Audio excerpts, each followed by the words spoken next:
on this expedition, we left Hawaii and we headed south towards Tahiti. So we were in the eastern tropical North Pacific Ocean, which is the largest oxygen minimum zone in the world. We're studying microbes, and by microbes we mean generally three groups of organisms.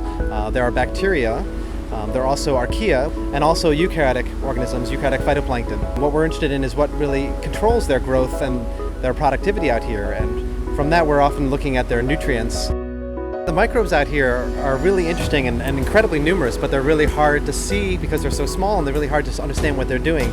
And so one of the ways we're really excited about is to use this new method called proteomics, which is the study of proteins inside an organism. By measuring them, we can see what these microbes are trying to do.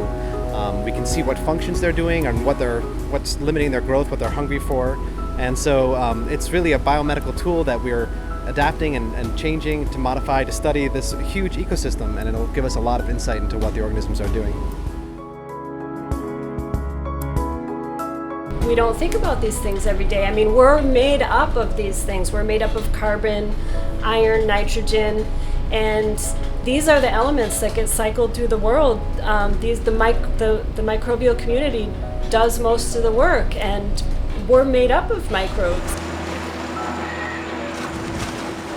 The rosette is a water sampler that we can use to sample water from different depths in the ocean, and it's probably the most important instrument on the ship for us.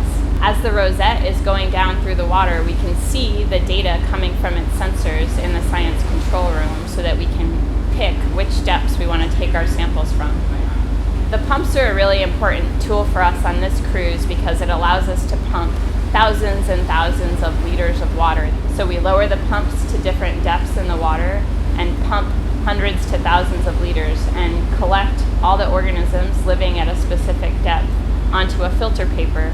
And we'll take those filters back to the lab and look at the DNA or the proteins that the microorganisms at that water depth contain.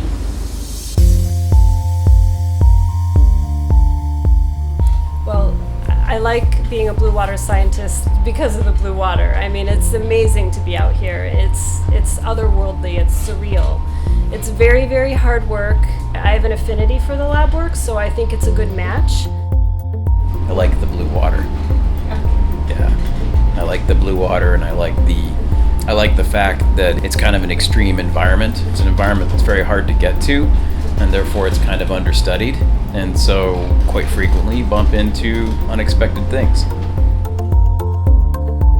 You know, I love the challenge of trying to understand a part of the world that is very significant. The blue water oceans are a major component of the global ecosystem, and so they're hard to get to because you have to travel long ways to get to them, but they are important because their area covers a large extent of the planet. I think science is cool because I think it's really cool to be able to understand how things work.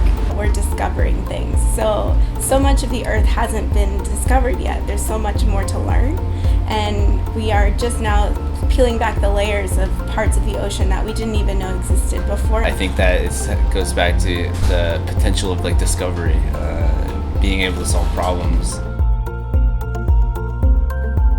We've seen some really exciting and mysterious things out here, and if anything, it sort of whet my appetite to want to try and come back and further our studies in these unusual oxygen minimum zone extremities. I guess my main wish of what would come out of this research is that we got a more mechanistic understanding of the processes that are happening. What's really neat about this cruise is we'll have a full complement of data from microbiology to chemistry. One of our hopes for this expedition and what might come out of it is that we're really setting a baseline and more importantly an example of ways we can study the ocean in the future. I really wish that we become more aware of how amazing the cycles are in the world, the natural cycles, the chemical, biological, physical cycles.